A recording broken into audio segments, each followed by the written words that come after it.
Visi taču zina, ka mobīlo tālruņu un jebkādu viedierīču lietošana pie stūres ir bīstama un tādēļ ir aizliegta un sodāma rīcība. Tomēr ik pa laikam internets atkal un atkal izmet ierakstus ar viegliprātīgiem ļaudīm, kas pie stūres iegrimuši līdz ausīm sociālos vai pat skatās filmas.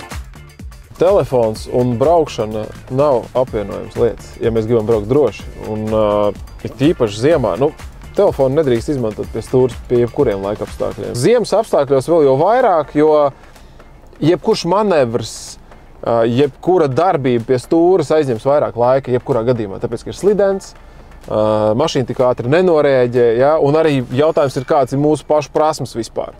Spriežot pēc nesenā video degpunktā, kur kāds braucējs spaidot telefonu bija iebraucis grāvī, prasmes ir maigi izsakoties viduvējs, un izpratne par to nozīmi vēl zemāka.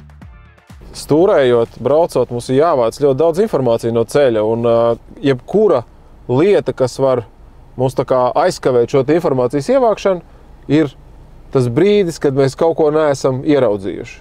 Policistu katram blakus taču nenoliksi, turklāt ierīci var veikli paslēpt no apkārtējo acīm.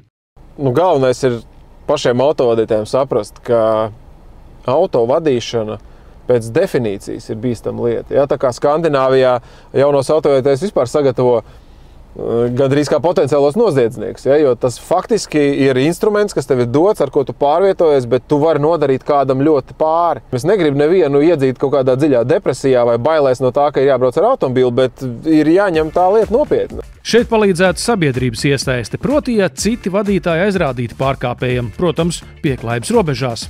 Es ļoti negribu novēlēt cilvēkiem, lai viņi mācās no savām kļūdām, jo, ja tas ir saistībā ar auto vadīšanu, tad tās mūsu kļūdas mēdz būt ļoti, ļoti sāpīgas. Aptaujas rāda, ka auto savienojumi ļauj plašāk izmantot brīvroku sistēmas un nemaz neaiztikt telefonu. Tomēr Jānis Vanks ir skeptisks. Man likās, ka vairāk cilvēki lieto mobilos telefonus pie stūres, bet iespējams, ka tas vienkārši krīt acīs, tā kā tu tam pievērs uzmanību. Bet jebkurā gadījumā pat viens vai divi autovadītāji, tā jau ir problēma. Varbūt sliktāk nepaliek, bet ir jau pietiekami slikti, lai sliktāk varbūt nevarētu būt. Ja? Papildus stimuls neaiztikt tālruni līdz brauciena beigām ir atpūsni bagātīgi saradušās bedres.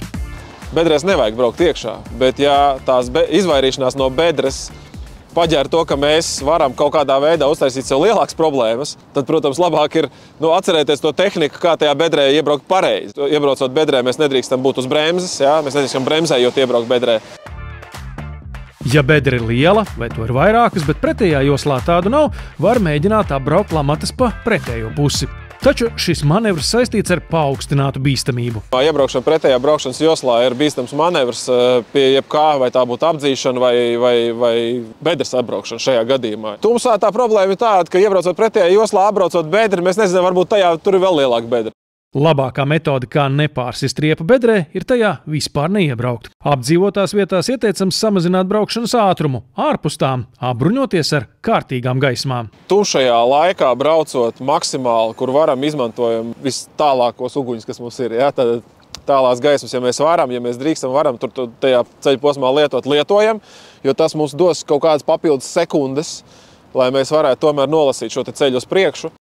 Un jo mazāks būs braukšanas ātrums, jo vairāk sekundžu paliks jūsu rīcībā. Vienkārši ir jādomā ar galvu, jāskatās, kas notiek ap automobīli, un izvērtējot to konkrēto situāciju, kur mēs esam, jāpieņem pareizais lēmums.